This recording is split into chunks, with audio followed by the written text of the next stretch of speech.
Fazendo um vídeo aqui. Lembrando que esse chicote é sem ABS. O chicote a princípio nunca foi mexido, tá? O chicote está bem zerado.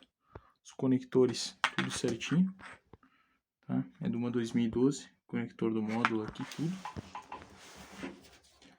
Os conectores de baixo aqui. O chicote vai marcado, o selo da empresa, tá?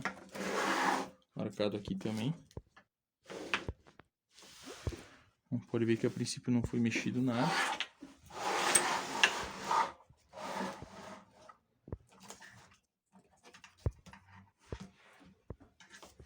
Esse aqui não acompanha, que esse aqui é do pezinho, já vou tirar fora daí.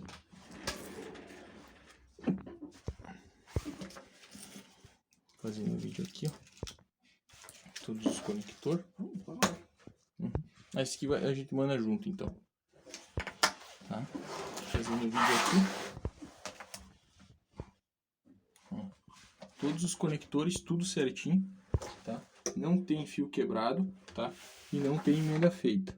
A princípio nunca foi mexido o chicote.